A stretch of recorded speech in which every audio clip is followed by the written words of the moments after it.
Hey pals, welcome to another episode of the Plot Pals podcast. Welcome to an episode full of ideas about freedom to choose, free will, destiny, womanhood, parenthood, childhood, and the color blue.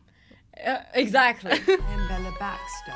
I have made friends, colleagues, comrades. This film blew me away. When you watch it, especially in the theater, Right. you're just getting this immersive experience that doesn't make sense at all. I mean, if you look at the lenses, it's so warped and people are looking huge and monstrous, and it's cutting from things that don't make sense to other things, and the music is so on top of the film too. It's like completely stylized. It's not like this is supposed to look real. Meanwhile, while I was watching this, I completely connected with this woman, and I was like, you're showing my life experiences, and like this is exactly what it's like to grow up, and you're talking about death and how do you choose like your own destiny and all these things. And I was like, whoa. Yeah. Despite the fact that it was super stylized, actually we connected with it so much more than any regular film. Exactly. It's not like any movie that you've ever seen before. Like from the first moment, it's black and white, the camera angle is warped, as you say, and like there are these weird animals and humans and Exactly. everything around that. And People you have act so weird, look so weird. Nobody looks talk regular. so weird. Talk so Yeah. weird. Come, just come. You were in my son. What? And then there's these like father-daughter relationships.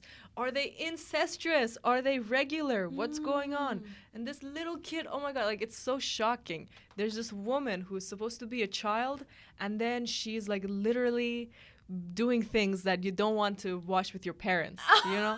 And like then I she's acting know. like a child in the next scene. Exactly. Like, you know, at first I was like, oh my God, is that like Emma Stone's naked body? And then you see that, and then it just repeats itself more and more and more. Then, like, at the end, you're not even surprised. When she puts clothes on, you're like, oh my God, you have clothes on? Yeah, exactly. No, I can't even look at that. Yeah, the clothes actually look more weird than the naked body, like especially the design of the clothes. It's Right. like colorful, huge, that you're like, okay, just go back to the regular. Exactly. Like, I would recommend you watch it with your family. Definitely. Do it. And in the It's theater. such a family-friendly Okay, I'm not movie. gonna lie, I was I'm so watching glad we didn't watch it in the theater. Why? I would have literally melted. You know, in the theater, it's less shocking than you think because people Oh. expect it, and like Right. everyone's in the dark, no one can see each other. The second time I was watching it, I was in the library, and Oh. the movie's playing in a like little computer, and I'm like watching. like a weirdo. Yeah, yeah, Everybody yeah. just Like, it's- passing by and look. Exactly, like even the movie doesn't look regular at any point, so already it's Yeah. off. But then there's kids in the library, and suddenly there's like a huge sex scene, and I'm like, skip. They're like, what if they see this? It's gonna look like I'm watching something very inappropriate. Yeah. So Oh, don't Lord. watch it in the library. Definitely go to the theater, I feel like. Who watches it in the library I anyway? know. I mean, I did try to watch some things in the library before, and it's so awkward. It is your body, Bella Baxter. Yours to give freely. I generally charge 30 francs. And like, you always have like these questions, basic human questions that this person asks, the main character Bella asks, and you ask yourself at the same time. And as you say, like, you relate to the character, it's because it's just so raw and so simple and so human. And then also the fact that, you know, it touches on so many taboo questions or like ideas that you maybe were ashamed to ask about or like experience when you were a child. But now That's you right. see it, that this character that is like so different but has the consciousness still, goes through life and has these same questions but is not shamed for it. And you see like how that person progresses, or like how a person gets corrupted in the world, really, from an innocent person That's to right. someone. Or even, are they born already corrupt? That I like this question Yeah. of like, are humans innately good or bad? It's definitely the theme of the movie. That's a and big one. she asks that too, like a lot. Yes. Exactly. So let's talk about all this and more in our Poor Things episode. She's an experiment. Good evening. Bella, her life is all black and white at first that she is with in this world. Immediately when they go out of the house and they're on the ship or like in a hotel Lisbon, or something. yeah. Lisbon, yes. When they're there, everything is so saturated. The colors, everything is so beautiful. And then gradually it actually becomes normal and right, normal. right. Exactly. When you're just exposed to the opinions of a few people, and if you were lucky, there was radio and television. But if not, like if it was 100 years ago, you just heard your parents for the longest time That's until you left the true. house. So it would totally be black and white. Exactly, exactly. And this movie, the whole thing was so weird to me because, like, I knew it was about like 1800s, like the time it was a period movie and everything. It was so unlike anything I've seen. Like, it was so weird. I had to like bring myself to watch it and like understand it at every moment. But then the second time I was watching it, I loved it. It was going so smoothly for me. Right. And I was so enjoying it. And by the way, I did not expect it to go where it went. Like, I did not expect this character I know. turn out this way. Like first you see her and you're like, this girl will never get anywhere in life. Yes. She is so proud. You know how you see some kids and you're like, you're a menace. You will not succeed. And then at the end she is like so good and teaching everyone and becomes a doctor. Like that's awesome. Whoa, yes, exactly. But then also like it's not like it's her ideas also. She's also read those things from a book but she did make her choices, of course. I did like that. And one more thing that happens a lot is that every man wants to possess her. Oh, Did you see that? Yeah, exactly. And it's like kind of how it goes, like about like husbands and everything. Or it's how it goes when you don't pay attention to your partner. It doesn't matter if it's like a man or a woman. Like imagine you kind of like have this distance and like make them come to you all the time. They are gonna get obsessed with you. Oh, okay, I see. Yes, and it doesn't matter like who you are, if you're a man or a woman. And then in this one we see like clearly she makes that guy who's a rake Yeah. obsessed. Fall in love, go for marriage and everything. Yeah. Exactly. Just because she's like Yeah, no, she's thank you. distant, she has her own life. Yeah. And the guy doesn't like that. Narcissist. He has the narcissistic characteristic. I did not actually expect it to go that way. I thought because it was a romantic movie, it's like one of the genres, it's written, I thought they would end up together, but I was so happy that they didn't. I was like, this guy is a whole red flag. But he is so interesting, don't you I think, as a know, character? yes. Like, first time you see him, you're like, okay, he's straight up evil. But immediately, like 1 minute later, they have him running up the stairs and he falls. You remember? How iconic. Like, why did they put that there? For us to relate to him. So it's almost like first you see him going up the stairs, he looks like a little boy. And a second before, he was talking about his grandfather. Remember, he's like, I need to go pee. And then the other guy is like, oh, you have such a small bladder. Like, do you have to go pee? And he's like, yeah, my father was like this and my grandfather. So immediately, so funny. exactly, like everyone's laughing, first of all. And second, you're now seeing this rake guy as a child, like he's talking about his grandfather. So you get a whole new view of him. And even though a minute later he's in the room literally like touching this girl that's supposed to be 4, you're still almost like not on his side, but you see that he's also a boy, like he's mischievous. And this kind of thing. So that's just like really good filmmaking, the way they showed him. And he's like so goofy all the time. Despite the fact that he looks exactly like a rake, don't you think? Like his costumes, his mustache. He looks like Vronsky. He looks like Vronsky. From Anna Karenina. Oh, Yeah. God, yes, exactly. And Vronsky also got really obsessed with her just because she was, she had her own life and everything. So that's how it goes. It's so cool. And it kind of shows these different guys would teach her different things at stages. Like first, okay, the father is going to teach right and wrong and how to grow up. And then immediately this other guy comes in who's showing her a different part of the world.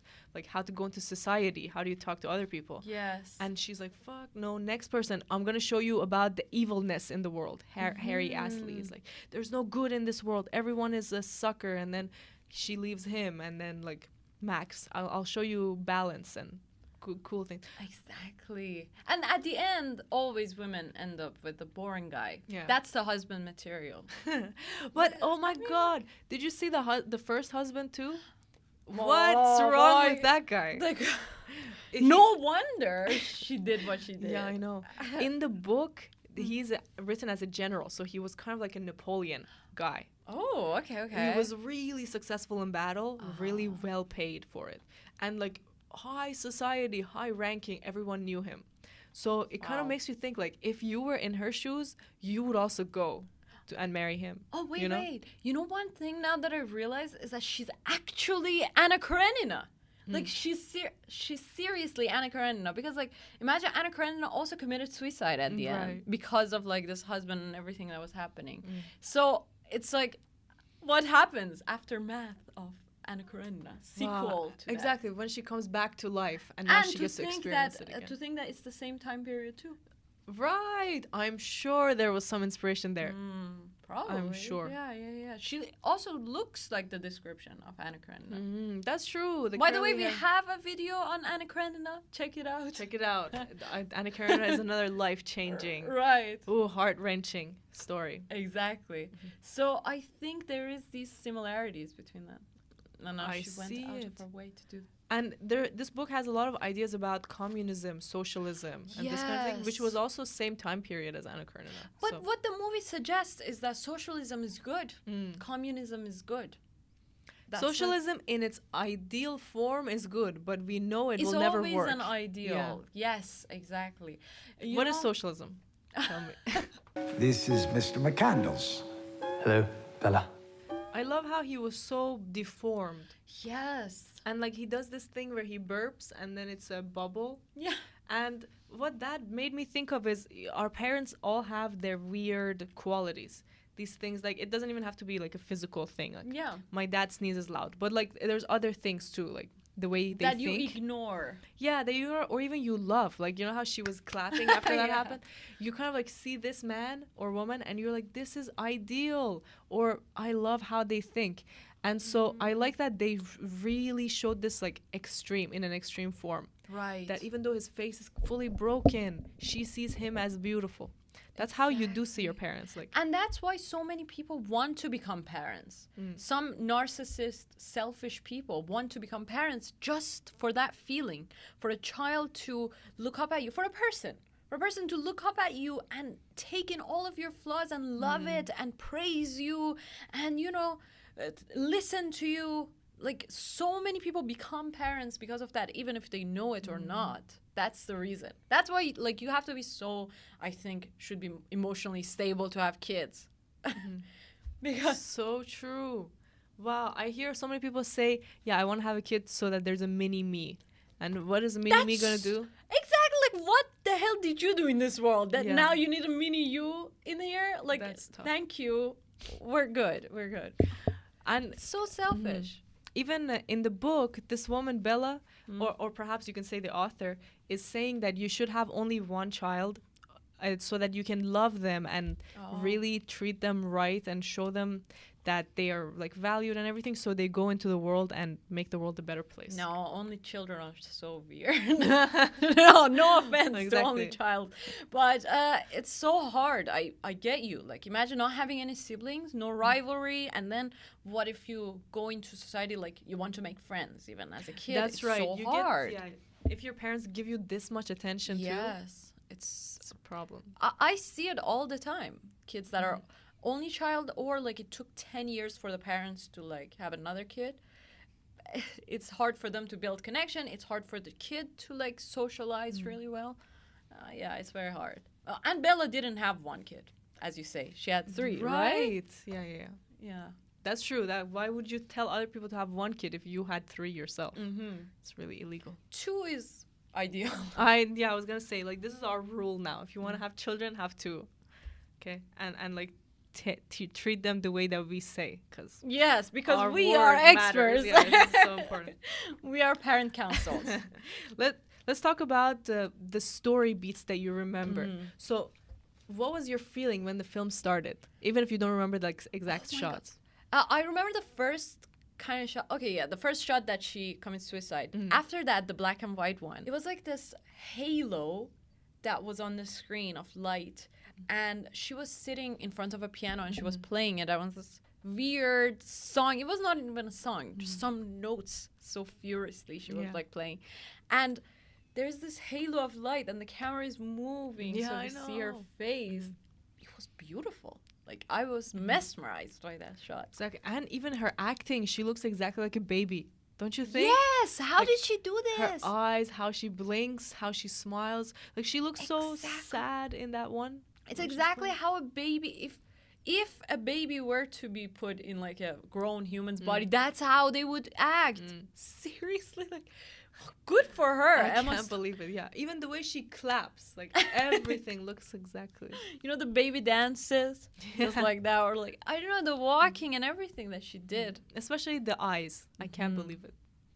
Yes, but the way she talked, I know the way that like they wrote the script and everything, it was really brilliant and good. But kids don't talk that way. That's true. What they were trying to do. I think they were trying to be funny. Like, I remember when she's leaving, or maybe they just failed, but like she wants to go with Duncan to Lisbon, so her like husband comes in the room, and he's like, no, you're not allowed to leave, fucking, you've got to stay. And she says, no, I'm leaving. Do you think I need a travel hat?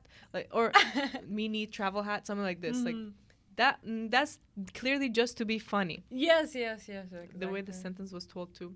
Or later she's like, or earlier she's like, why you take notes? Like, this is how she talks. Yeah. It was actually such a funny one, because like, why you take notes when it's not, or something like that. And then when she eats, she actually doesn't. She throws it up again. Exactly.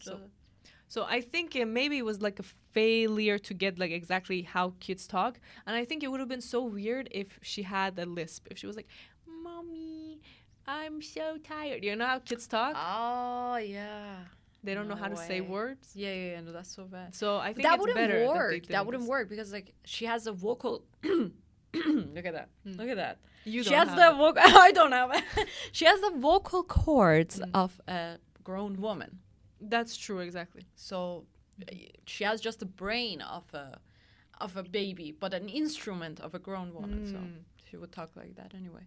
It didn't take me out. Like, even though me neither. It was like a little noticeable that that's not how a kid talks. Yeah. But overall, I mean, like, the whole thing is so weird. Like, I guess we have to get comfortable with being uncomfortable. And you say that the genre of these kind of films is surreal. yeah, exactly. We wanted to make a movie, by the way, that was like, even without me knowing about this, we wanted it to be black and white and about these absurd ideas and like so many symbols and everything, and music and piano and stage and duality.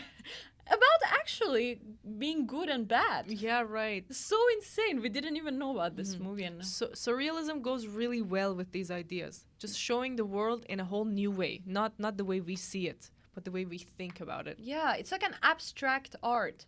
And therefore, it would be so unique if you make it. So if you like wanted to make a movie about this idea, but make it like an everyday kind of movie, it would be just another movie that exists. Yeah, right, but right. If you make it abstract, it's so unique. It's like a fingerprint. Exactly. Like, what's surreal? Imagine Duncan is jealous that Bella is finding new friends. So he's like, I'm going to throw this woman off the boat. So he's like grabbing and pulling. And this is really surreal. Like, this wouldn't happen in a regular situation. Or like he jumps on top of a guy who was dancing and starts kicking and like choking them. The way that they filmed it was for us to think about these things. Yeah, that's what jealousy does to you. You want to destroy the people who are connected to your lover. But also, like, in this surreal way, make us think about it instead of just Exactly. see it. I love their regularly. dance scene, by the way. Yeah, that's so surreal as well. And so, like, idea driven. Every move of it. Like, first she comes in and she's doing her dance. And then And he comes in and immediately controls her. He's like, let's do regular dance. And she's like, oh, no, let me go. And she And then- turns him around. and then he does the weird things too. Exactly. Like, He's it's almost not like afraid. she pushes him to do the weird things. Oh, I see. Wow. And then she leaves him and she's dancing alone again. And he grabs her and they do a circle and they sit. But So the thing great. is, like, that took me out was like her wearing shorts in the street and That's everything. true. Like, it's so weird. the time period, and I understand that it's totally a fiction kind of thing. It's surreal, as we say, but it's still like I feel like she should have worn some like. That really took me out as well. Yeah. The second time I was watching, I was like, okay, you know how kids sometimes wear really short clothing? Like, it's too short. And Yeah. you're like, okay, it's only okay because you're a kid. But everybody would look at her. So what I really wanted to see was that people judge her or like do something, but that didn't happen. It's like it's totally from her point of view. even if people maybe judged her, we wouldn't see it because the movie is from her point of view. Interesting. You know, I would have said the movie is not from her point of view. Oh. It's almost like you're looking at her like a specimen. This might have changed towards the end, Yeah. but at the beginning, definitely, it's like, oh, you don't know what she's thinking. You only But know why is it how then she's thinking. black and white at first when she hasn't seen the world, and then why is it like still really warped, but by the end it's not, or like the zoom ins and zoom Exactly. outs, like I think it's like a mix because I mean the book is from the guy's perspective anyway. Oh. It's like that Max guy writing journals of how he met Bella. I see. So that's the perspective of the book. And then the movie, a lot of the times you're seeing just Max and the doctor and Bella's not there at all. These things make me think like, okay, this is probably not her perspective. And then also the fact that a lot of the times you're pointing the camera at her. Yes. As opposed to like her looking at the camera and then you see what she's looking at. There's usually like a camera just like this, just showing the conversation or like taking the carriage. I remember this scene of like camera zooming in on the carriage as it's going in the so jungle. funny. And that was the scene that I was thinking, oh, this cannot be from her perspective. But why is the camera here? Looking at the carriage and then zooming out and then zooming in. It's like some other element, something else is looking at the whole thing. That's right. So exactly right. It's probably the audience. They want it to be the audience. Exactly. As you say, like it's a mixture, I think. Mixture of everyone. The audience, the scientists, and the father, and also Max and Bella. Guess, and you know, for surrealism, this works to have the outside perspective because then you are a person who is judging this new world. And like you can form your own ideas about it. Right. So I think we should consider this for the film that we want to make too. Have Instead an of outside like perspective. yes, instead of just like I was thinking almost like zooming on your face or my face or like something like that, but then maybe a totally like that could work too. There was a lot of zoom-ins on faces in this. Actually, really like zooming in, just like the Kubrick Just like kind of Kubrick. thing. Yeah, zooming out in. The visual elements. What else did you like about it? There's these things that they use, these couple of like techniques, which we talked about pretty much. Is the camera is another entity, like usually a child or something, that is looking, and then it zooms in as if when you focus on something and you get closer. So there was these zooms ins and zoom outs. That's one technique. Another was these lenses that warp everything. Yeah. So that's not how the human eye sees at all. Maybe a baby. I don't know how babies see, but like when you're so tiny and you see everything in the world, you see it circular maybe. Maybe. Or like it's almost like a bug. Like that's how a bug would see. But that's another new technique that they're using. There's like lines that people are saying, but then the visuals don't even connect to it. It's like, for what I remember is Godwin and Max walking, and they're talking about like, who do you believe in? Do you believe in God or me? And then if you just look at the shots, it's like, okay, first shot of them walking in the building, cut to this warped lens, them walking in the street, cut to them going in the house. It's like the dialogue does not relate to the visuals at all. No. You can watch one without the other, almost. Which is absolutely, like, I think something that I was taught against, or like, that's not how it went. I was really like thinking that if you're making a movie, the script, music, and everything, the visual elements and symbols have to go with what you're saying in the moment, or like what the actors are saying in the moment. So, for example, if you're talking about one theme, you better have some symbols in the background at the same time. The way that the visuals look, the shot looks, better be like kind of related to that, at least in color or something. But now that you say it like this, it's like it's all over the place, you know? It's all over. It is still like deep related to the themes. I mean, the themes are always parenthood, good and evil, choosing, but it's not directly related because the visuals almost speak more louder than the words do. Exactly. Which I love. Like all the greatest films we've seen have done this. And all the worst films we've seen are like just a medium shot on one person. Let's go have dinner. And then cut to, no, I don't want to have dinner. Like so basic, just cut back and forth. Exactly. No one likes that. And what else in visual that I liked was like, you know, the colors. Yeah. And even like the water and background, everything that happened, or the sky. Most of them were obviously edited, but they were so beautiful. And imagine like that scene, for example, that Bella sees the poor people down there, the commoners and everything. It's actually yellow and orange, everything. It kind of reminded me actually of Dune and Middle East and everything again. I know. But what were you trying to say, man? What were you trying to say? But yeah, so it's like they were trying to associate these two together. So poor people in this Third world, though. Third world, fair. yeah. It's fair. But here's the thing, like that is the first time that we see the world in orange and yellow. And then when she's like, before that, when she was in her euphoric era and everything There's was so much more blue, yeah. But I think it's not just the Middle East. It's like hell. I think these people are living in fire and hell. Exactly. There's I so mean, it's many not about different that, symbols, but it's a desert without water and Exactly, without that any too. resources or anything. So that one, and then They really use color a lot. And just the skies and everything is just so good. The And I love editing. that because when you're just born, we talked about this already, you see the world so much more freshly. Whereas, I think like, so too. imagine, like, we walk through a cemetery once a week. Yeah. The first few times, we were actually so moved. We were thinking, like, you got to think about these things. Let's lay down here, like, wonder what it'd be like to be under here. And now we just walk back and forth, like, we don't even look at the graves. So that's how, like, people usually see the world. But this movie, because she's seeing it for the first time almost, it's so colorful and vibrant.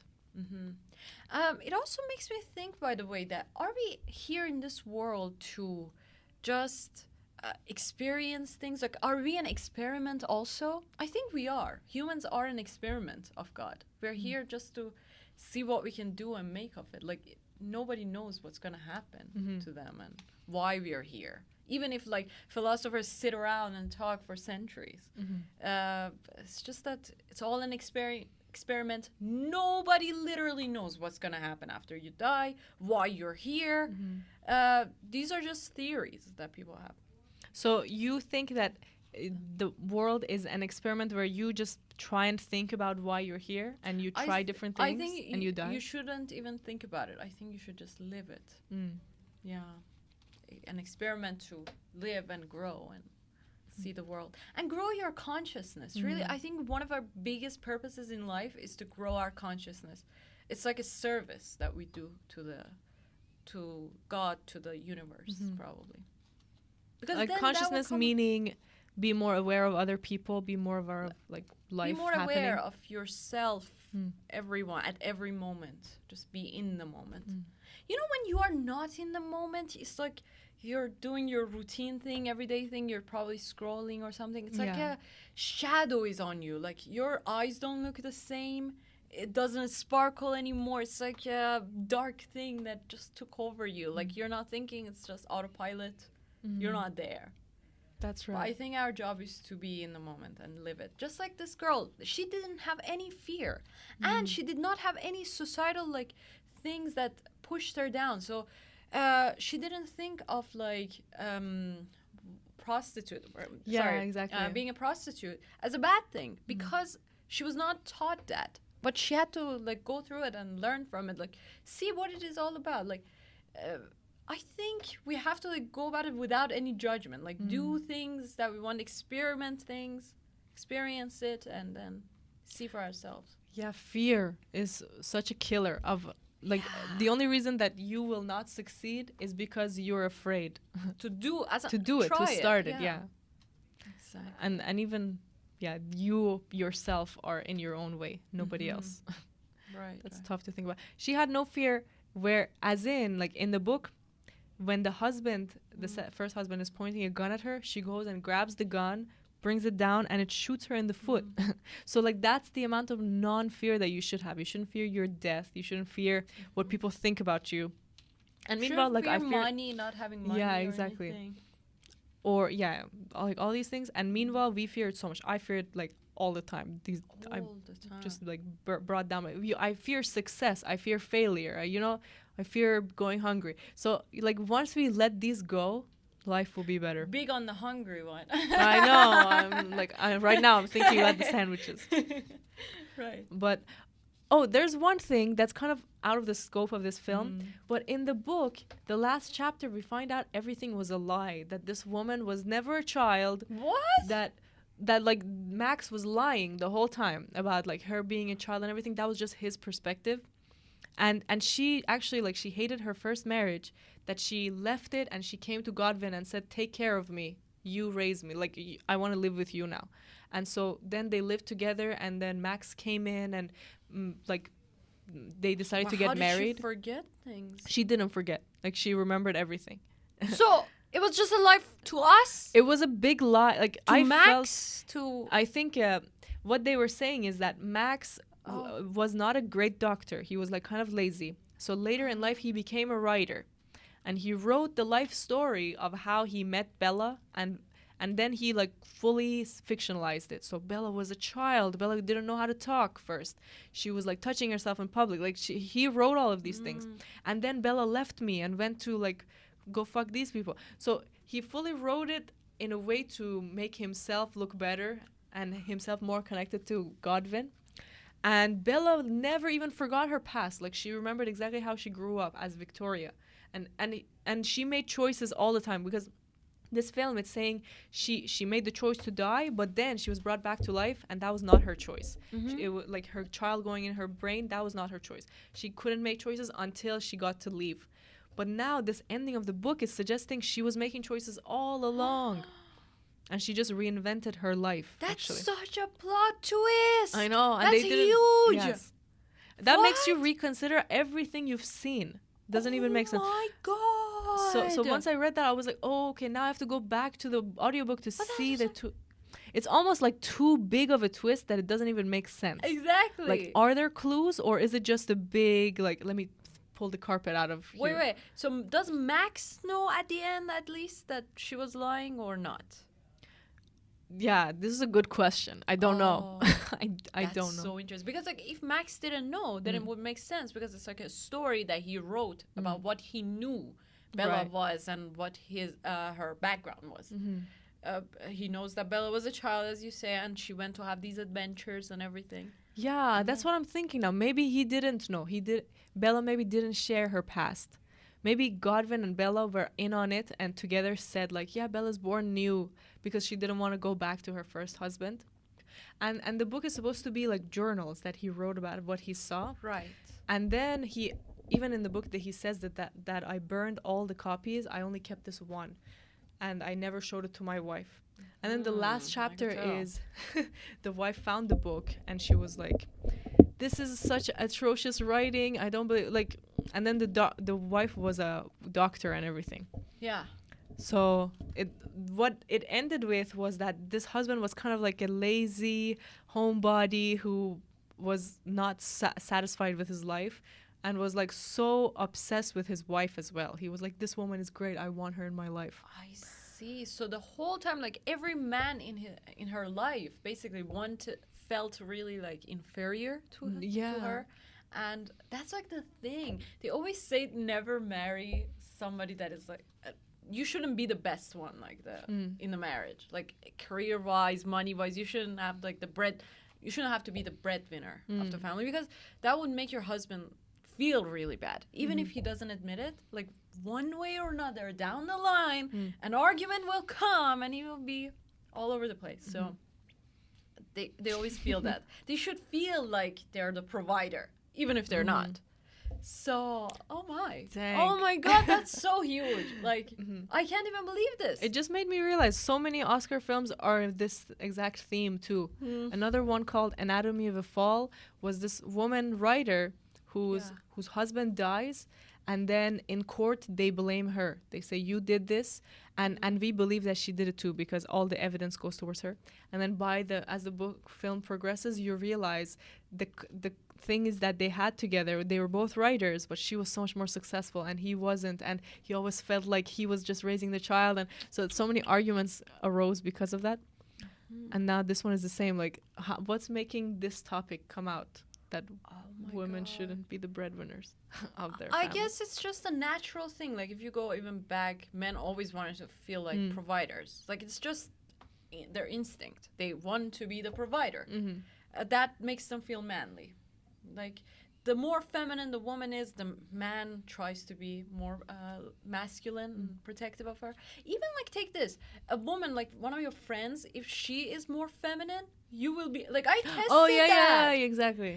There were That's like, I was true. hanging out with a friend and she was so feminine and cute and everything, and I felt like I have to pay for everything. Like I have to, No you know, way. it's so crazy. That just happens naturally, I guess. And then it's like, I guess that kind of wounds their pride.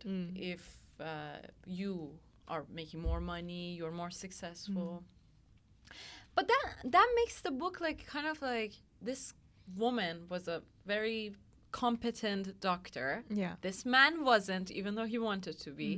And this guy wrote these things to defame her, basically, like That's talking true. about her having sex and going on these experiments and like doing all this stuff. This is such a fascinating movie that now, despite the fact that I just watched it again recently, I do want to go back again. That's how strong it is. Especially like now that we know, okay, maybe this is all a lie. Like I would like to see it again. In the book of Poor Things, they show kind of the future of the movie as well. So like after the cutoff point, where Bella has 3 children. Oh my God, And- with who? With Max? With Max. Oh my. Is his name Max or Archie? Yeah, Max, And- the yeah, assistant. Okay. Exactly. And very interesting story with those two as well. Like we hear it from Bella's side, and Bella is so judgmental of Max. But anyway, Is she in love? no, not No? at all. No. And she's like, Really? oh, he's so pathetic. I hate him. He's so stupid. But they have 3 children, and supposedly Max is the mother figure while she goes to work and doctors. Oh, wow, okay. And like apparently they're really good parents. They always play with their children. They teach them things, read books for them and everything. But when the war comes along in 1914, all 3 children go enlist in the war and die in the war as well. All or 3 2 of them. Oh, Two of them go, and then one of them is like in mind, always supporting the war. Right. And meanwhile, Bella is saying, "What the hell is wrong with you guys? You want to go give your freedom to this government to use your body?" And then so in the rest of the book, she's wondering, why did this happen? I was such a good parent. I learned from Godwin how to parent, how to let people free. Right. Let my kids free, I mean. And still they went and rebelled against me and sold their body. Like what did I do wrong in this case? So that's like the rest of the wondering. Oh Where God. You still don't know, like she did all the things right, I would imagine. Like I always hard had to it in my parent. mind that, okay, imagine one day I would, like, if I had a child one day, it's just so far away, like I don't even think about it. But I was like, the announcement is coming. exactly. But I was like, I would put them in such a very like controlled, stimulated environment. But like not like controlling them. But like imagine I would put all the best music for them, like all the Exactly. classical music, Yeah, I was just gonna say. 24/7, all the time, and then literature, all of that, talking about these things, philosophy, everything. Like I gotta like, and then sports, of course, like dancing and everything, like. But then it's like, oh no, That's also such a big, a huge problem. devil thing. Because like imagine you had a mother like that, and then she's always like putting you to do all these things, has these expectations of you. Of course that child is gonna be a perfectionist again, and is gonna have so many insecurities, because what I implied basically was that, oh, you're not good enough. You got to learn these things That's right. in order to be good enough. So that's also not good. Like there's not, and not even me, like imagine anyone, like the best person, most successful person in the world, take that and then tell them to like bring up a child. And They it's would not gonna go fail, right. everybody. Yeah, that's so true. Because we're all new. We don't even know like what we're doing. We're new humans in this world. We don't even know what we're doing. Like we look up to our parents and we're like, oh, you know everything. We worship you. You're the God. Exactly like as Bella thinks of this. Yes, Because literally. like that's how you are as a child. You look up to your parents as gods. Wedderburn became much weepy and sweary when he discovered my whoring. So as far as scientific experiments go, there are some ethics and morals, of course, that should be in check. But this person totally ignores everything. So, for example, there was this experiment that happened, I think, in the 90s or like 80s or something.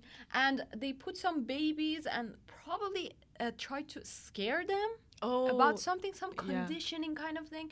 And one of the babies... Boba doll, is it? Probably Boba doll that. It's Okay. so familiar now that you said it. But I think what happened was that 6 months later, the baby died because of that. Probably. Like, it's definitely because of that, as they said. So that experiment totally finished.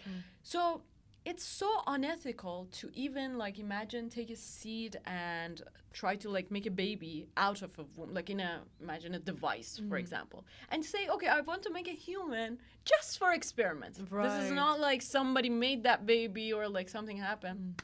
But what if you agree to take care of it? Like, as if It's you... so unethical. Like, birthed it. imagine you are that baby. Imagine you are that child. And they do anything they want to you. That's true. You might grow up with a lot of idiosyncrasies that will be really judged too. Like, what if you just walk on 4 legs or something? Yeah. Because you were made like that? Oh, yeah. Actually, there was this one girl, I think, that was like their parents or her mother put her to live with the dogs. And my she was, I God. think they were on a farm or something. And then she grew up to be like that. And she walks on 4 legs and everything. So these are so unethical. So when it comes to that, they can't do something like this. Okay, but where do you What they draw did the to- line? Is it unethical to experiment on animals too? What if you create a baby goat out of... Oh, I think they do that. They don't do. care about Yeah. animals. But isn't that also really unethical? Yeah, but like imagine this, like humans are like an animal that have consciousness.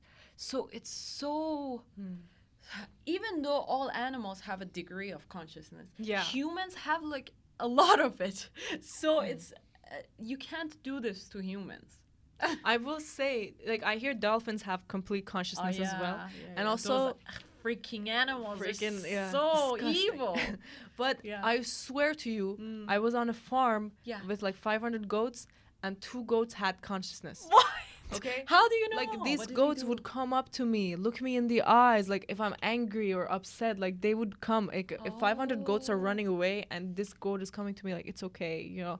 And Goats always, are so perceptive of not all feeling. of them, I swear. Like these Yeah? 2, they would constantly like literally make me feel better. Like, and when we're walking, they would come to me and then go away again, and like come check out my stuff and everything. Meanwhile, the other goats are just chewing and like being so dumb. I know. So that's why I'm thinking, like, what makes it different? Like, why can't you?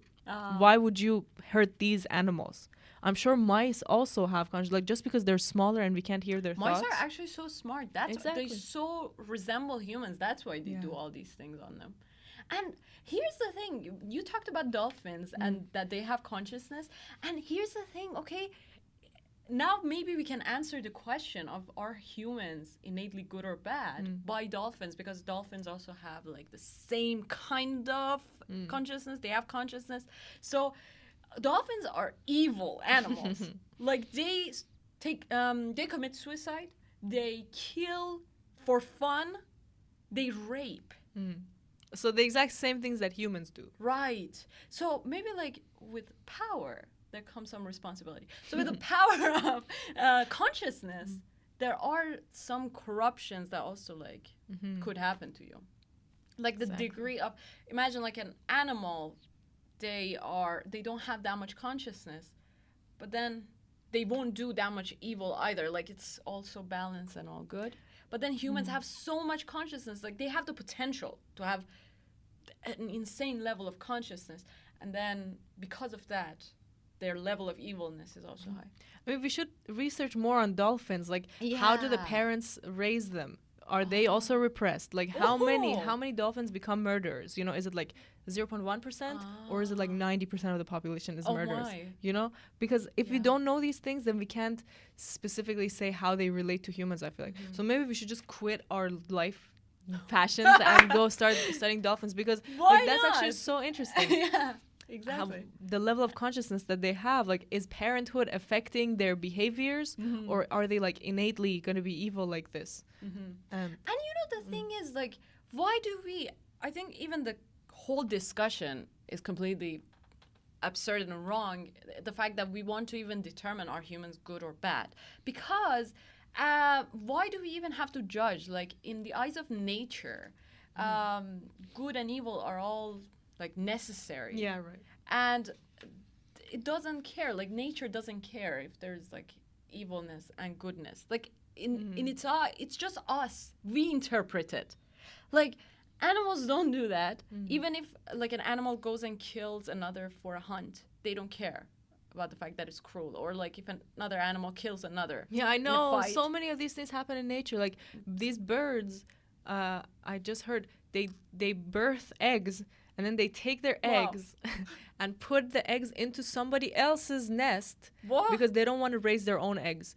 And then they throw out the eggs of that other person. So they just kill those eggs and leave their eggs with somebody else and they go fly away. Oh my god! But it makes you think, like, is that part of nature? Like, are also birds in on this, like, we're all evil? That's not part of nature, or is it? Is that, like, how they were developed, that they have to I get think their that eggs is away? part of it. Like, I think we shouldn't just interpret it that much. Like, interpret goodness and badness all the time, black and white. Just like Bella, you know? World is not black and white like that. One thing that I liked was that she was really sexually free. Yes.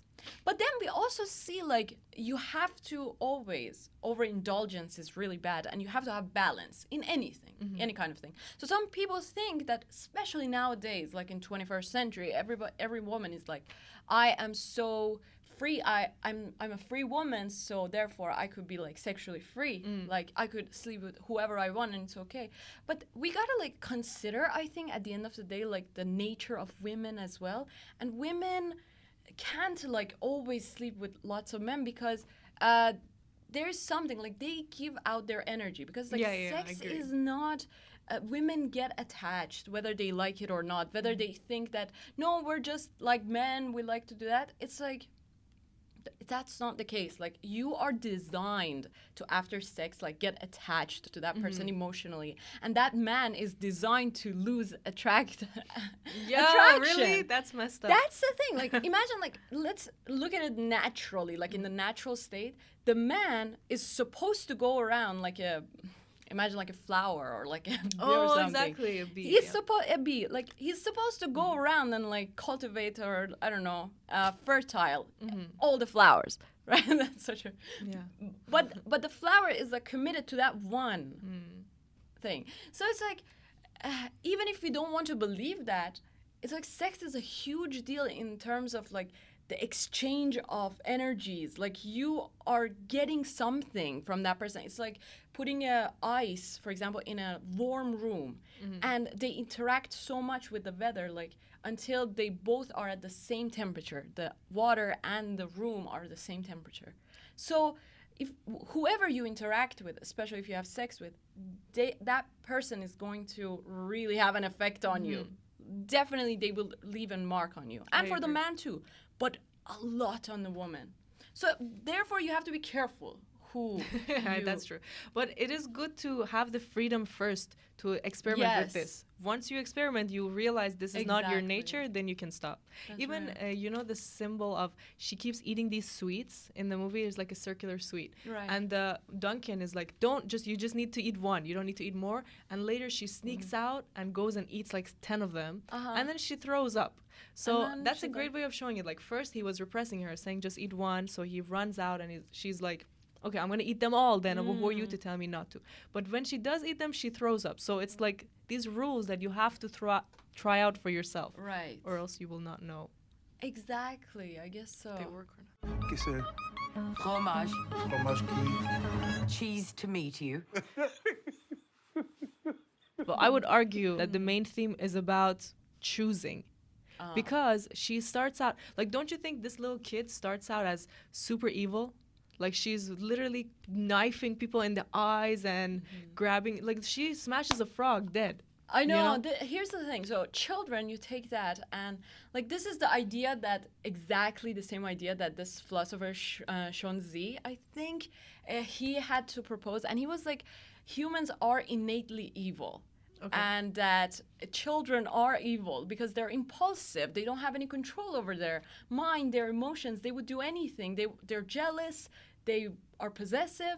So he said that humans are evil innately. But then there's this other guy, that Mangzai, and he disagrees with that. And he's like, no, humans are innately good. They have the potential to be good. They have these sprouts of, he uses agriculture as metaphor. He's like, humans have this sprouts of goodness, benevolence, and righteousness in them. And instinctually, they're good. They are compassionate.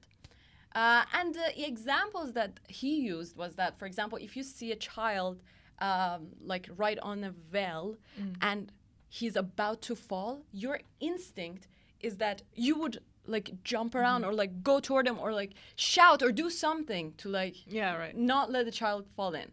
At that moment, that instinctual moment, you don't think about any like about the parents of that child, for example, what would they give you or like something like that. Like if it's like in a moment you see someone, oh, a child is falling, you would want to go and help that child.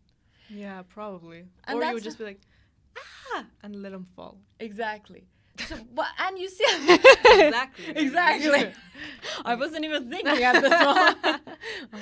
It depends really, like how corrupted are you also, like in your journey. But then like there's this guy that is like, no, children are really like evil. Like we are evil innately, and by education we learn to control that.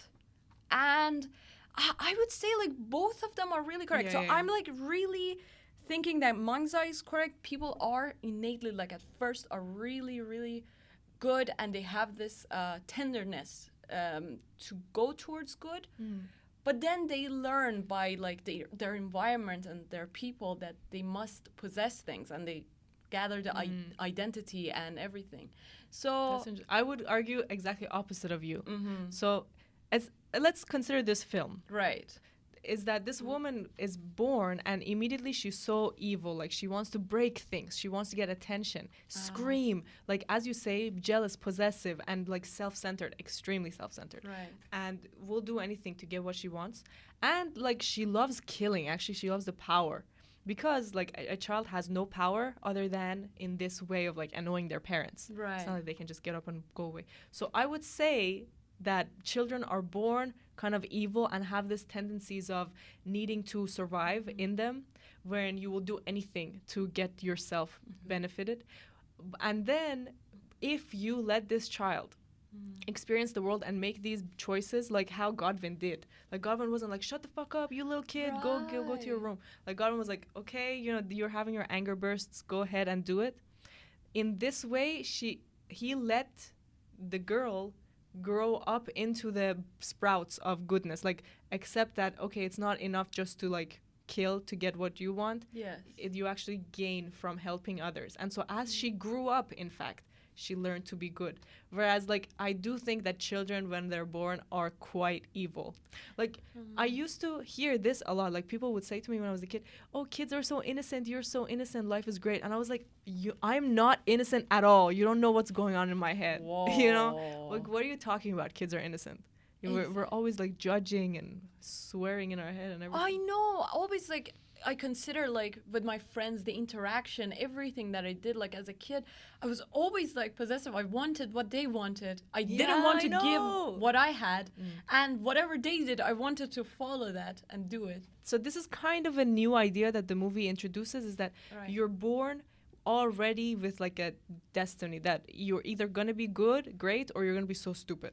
Like you see there's Bella and then there's the other woman who's made after her. Oh, yes. And she's so dumb, like, sorry, but she's just throwing balls and she can't speak or anything. Meanwhile, Bella becomes a socialist and becomes a doctor and everything. So the idea they're implying is that you're already born with, like, these things in your mind that, yeah, cultivation will help it, like, good parenthood will help it, but even if you're just left on your own, you will still discover those things. Right. So in that way, like, if we agree with this idea, then it's good to, like, not put so much pressure on your child and let them explore and find their own path.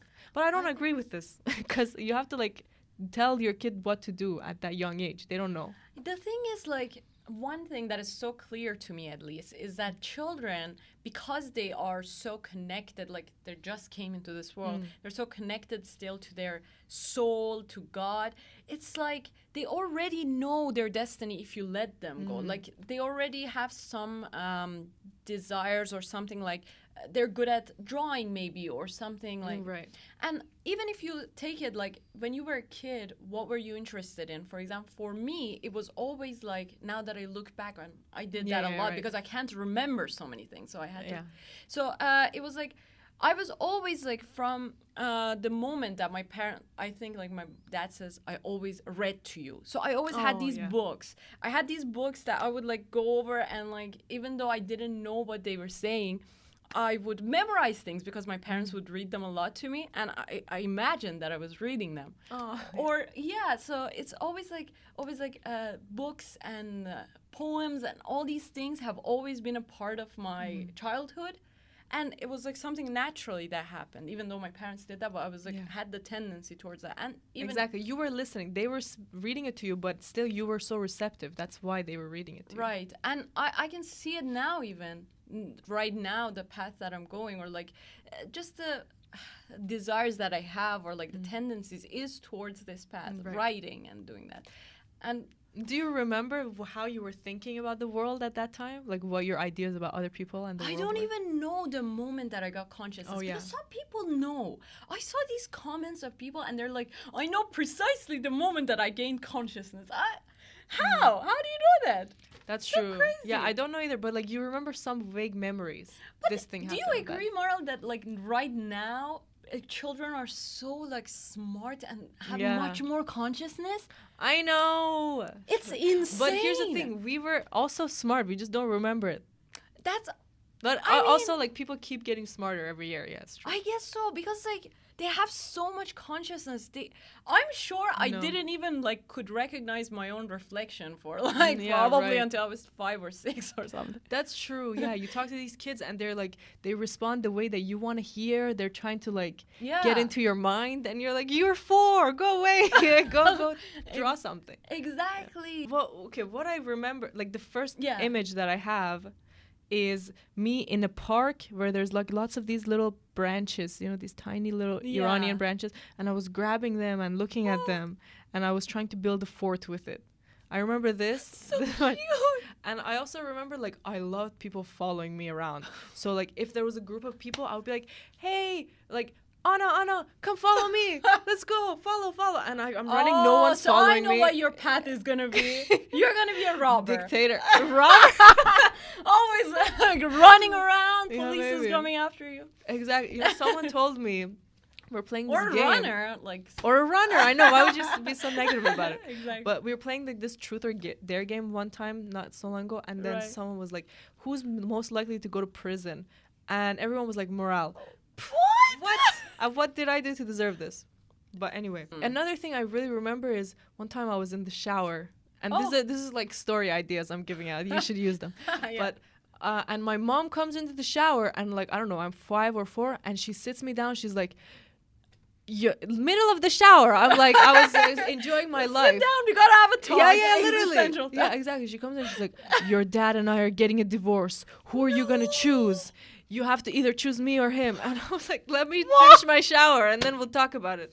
And like I was too young, for her to come talk to me about this. What I remember, I think, is my first memory. But here's the thing about memories, okay? They could be manipulated. Right. So if like somebody talks a lot about something that happened in the past, you would believe that involves you. That's true. So for example, my parents always would say that, you first talked when you were 6 months old. Like your first word was when you were 6 months old.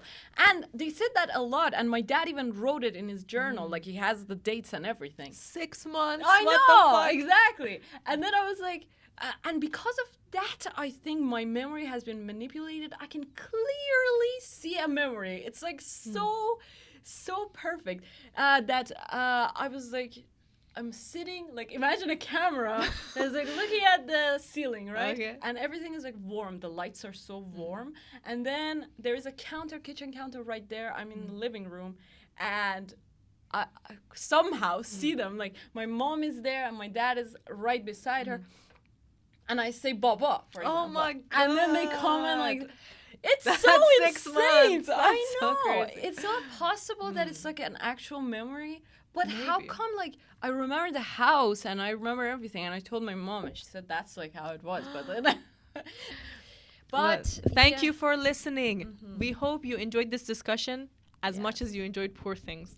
Yes, Poor Things is exactly. Go insane. watch this movie. You're Again, not yeah. gonna regret it. It's so new, full of amazing famous actors.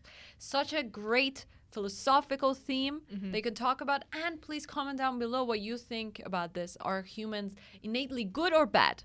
Exactly. And what does freedom to choose get you in life? Like, are you supposed to allow yourself to choose these terrible things, or should you people who know better tell you what to do? Yeah. I still don't know the answer to this. Thank you so much Thank for you for watching this watching. episode. Please subscribe to our channel. We really appreciate you and have a great day. Thank you. See you on the next one. Bye.